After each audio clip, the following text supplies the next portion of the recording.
wife ako na Belgi, yung ka-message mo. Yes po, ano po yan? Okay. Pumili ba kayo kuya ng Ford Fiesta? Ano pong problem? Wala naman siyang problem. Ganito yun. Noong February 8 na namin siya napili. Ngayon, bumili kasi kami, may nabana kasi kami. Ang problem natin is yung parking. Kaya nandun lang siya nakapark na may along edge sa Bonnie. Diyan lang sa may yan. Doon lang siya nakapark ngayon. So, ang problem natin is yung park. Ngayon, yung parking. Ngayon, yung Ford Fiesta po, pag ginagamit namin siya, actually, ang layo naman po ng narating niya. Nakati kay Malolo, silang Cavite. Hindi, pero ano po yung problem? Ang problem po doon, nag-a-adapt siya palagi. May traction. Di may problem nga siya, ma'am. Problem niya is running. Hindi namin kabisado kasi yung Fiesta, sir eh. Hindi, ibig sabihin, ma'am, yun po yung problem na sinasabi ko. Problem is yung transmission. Sira po yung transmission nyo. Bali, nakabili kayo ng sira. Ayos ba yun? Opo, ang adaptive, ma'am. Running condition naman siya, sir. Running siya, ma'am, pero nakauno po siya. Hindi ko na kumausap eh. Hello po. Yes po, boss. Ayun. Bali yung ano lang naman, nag-overtake ako. Ano yun, sir? Kumbaga, kabisado ko yan, sir, from head to toe. Kasi Ford kami, sir, eh.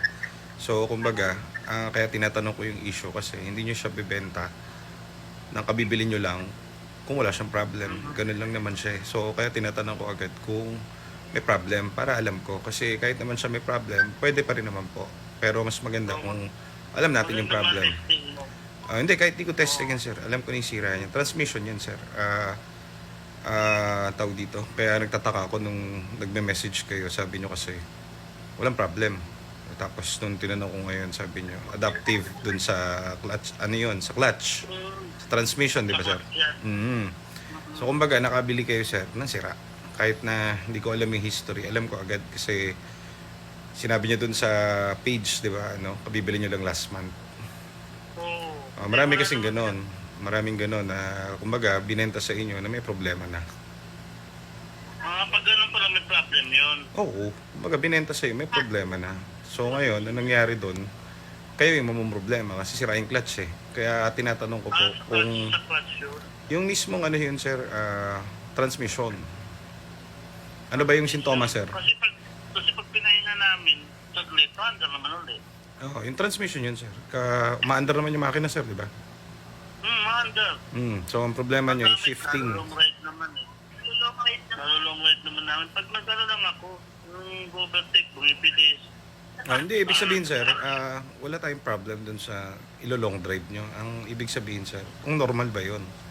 Kasi kayo, kumbaga, sinasabi nyo sa akin yung problem nyo, yung ganun nga, yung biglang disregard nyo na yung, ano, yung nalulong drive nyo and everything. Sigurado kasi yung tranny niyan may problem. So, doon tayo magpo-focus sa problem. Kasi kahit... Oo, kumbaga, inaalam ko lang, sir, yung problem niya para magawa natin paraan. Get, sir? Parang ganon. Kaya kailangan malaman natin kung ano yung problem niya. Kasi kung ano, hindi nyo siya ibebenta kung okay siya. So, bibili nyo lang. So, yun ang ano. Kaya alam naman namin na-dispose siya. Wala rin ko pumaparking na natin. Ayaw lang. Pero ganyan nga, ang nabenta sa inyo, sir, sira. So, magbabari yan. Magkano nyo nabili? Po? Magkano nyo po ba nabili? 238 yan? 35 na lang? Buhay ba 35 pala, no? 235. Oo. Mahal pa. Taas pa. 2050 na worth siya. Hindi nyo na test drive nung binili nyo? Hindi naman test drive ko naman. Siyempre, di naman ako wal-wal nun eh. Kasi nung nagamit ko ng pinangugahan, nagka-Cavitex na ako, nag-100 pa ako. Bago testing ko, okay naman. Pero nung maya-maya nakalabas na ko yung Cavitex, parang nagka-traction yung under niya. Naka-limp mode kayo, sir. Kumbaga naka-20 na lang yung takbo nyo. Oo, parang may hinto na ewan. Ayun yung ano, makaka-long drive nga kayo niyan, pero 20 lang po yung takbo nyo. So, yun ang problem dyan. Sira yung, ano, yung buong transmission niya. Ngayon, so, ano yun, major problem yan. Kaya tinatanong ko po kanina. Kasi kung plano nyo siya i-dispose, mas maganda, isasabihin nyo yung ano niya, yung kumbaga, i-disclose nyo yung issue niya. Para hindi nyo na mahabol yung ano, yung binalan nyo. Wala na, no? Wala. Kung ganyan, magkano yun nabibenta na lang? Hindi, depende kasi yan sir dun sa actual. Kasi kumbaga, naiikwento ko lang sa inyo yung nangyari. Kumbaga, titignan natin yan sa actual kung gaano ka-severe yung problem. Ganon sir. Pero eventually, hindi nyo mabibenta ng 200 yan malabo. Kasi nakabili kayo 230 eh. So syempre, ang bibili ng tao sa market, yung 230, yung gawa. Parang ganun yun. Ang nangyari dun sir, nabudol kayo nung nagbenta. Kasi ano mo nga yan, may contact. Hindi na sumagot. Oo, hindi nyo na At saka may ano kayo dyan, may pirmahan kayong as is where is eh. So wala kayong magagawa na dun. Kumbaga, pag nagkabayaran na kasi yan sir. Picture mo lang.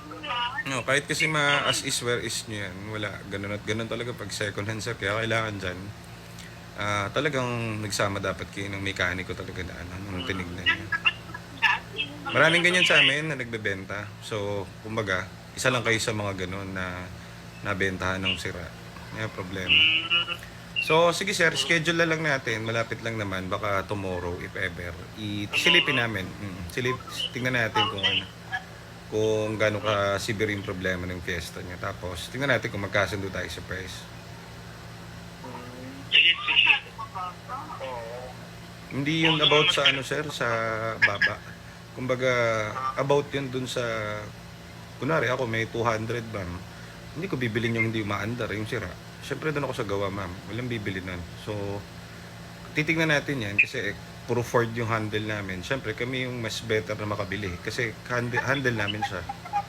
Kumbaga, okay lang naman ma'am, walang problema.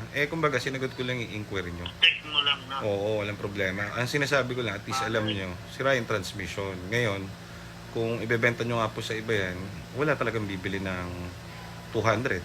Kasi parang kami, nagbebenta kami ng ganyan, 220, 210, gawa. Parang gano'n. Oo, ang may problema dyan, yung nabilihan nyo, parang gano'n. Parang kayo, hindi kayo bibili lang sira, for sure. Bibili kayo gawa. Ano, paano ka bukas? Mamaya na, kaya si pwede? Gusto mo kausap eh. Bukas, paano oras busy tayo? Paano oras bukas, sir? Mga sir, ma'am, malapit lang naman kami, Santa Mesa. So, mga 10 to 12, mga ganun na. Kasi busy pa. Okay lang naman ma'am, kahit wag na po. Walang problem ma'am. Message na lang kayo ma'am pag available kayo. Message lang kami. Sige ma'am, salamat po. Salamat. So, mga ganun, syempre, hindi na natin poproblemahin. Kasi nga, kung titignan mo, sila naman yung naloko eh. So, kung mapapansin mo dun sa boses nila, defensive sila. Pero kung titignan mo kasi yung point, hindi naman tulobol yung unit. Hindi naman kami yung nag-inquire dun sila. Sila ang nag-inquire ng unit sa amin. Ngayon, kung titignan mo yung face ng usapan, tinatanong ko kung ano. Kasi doon pa lang, kumbaga, as a buy and sell, alam, hindi lang yung kotse yung titignan mo dyan, yung the way yung tao na nagbebenta. Diba? Yung nagbebenta kasi, kumbaga, something fishy, red flag. Pabibili mo lang aman, bebenta mo ngayon. Ang dahilan nila, yung parking. Easy yun eh. Easy yung parking, mababaw yun. Bili ka ng 230 na kotse, tapos problema mo yung parking. There's something wrong with you kung gano'n. Kumbaga, kahit anong twist mo dyan, kabisado na kasi namin yan. So, yun nga, kahit anong balok-balok tutoy mo o tawag dito, ano ba tawag doon? Pagandahin mo yung term, sira pa rin yung kotse mo. Nabentahan ka ng sirang kotse. Kaya ito, pinaparinig ko sa inyo yung convo para alam nyo na delicates kapag bibili kayo sa labas. Hindi ko naman sinasabi lahat, marami lang talaga. Ang nangyayari, katulad nila, nakabili sila ng Fiesta na sira. Bidilin nila ng top price. Wala na silang habol doon, tapos na yung deal eh. Ngayon, ang problema doon, ibebenta ulit nila. Nagbabaka sakali sila na ibebenta nila ng same na ganun. Nakakala siguro nila, mabebenta nila. Lang, hindi sila masyado malulog. Kaso wala eh, naloko sila eh. Alam nga naman, ipasa nila yung, sa ibang tao yung yung problema. Walang napapalayang iba. Parang kami, papasa mo sa amin yung problema. Yung ganun lang. Charity. So, mga ganun, mabibili namin yung mga around 180. Mga ganun. Yung sira yung tran. O yan, at least natuto kayo. GTA, baby boy.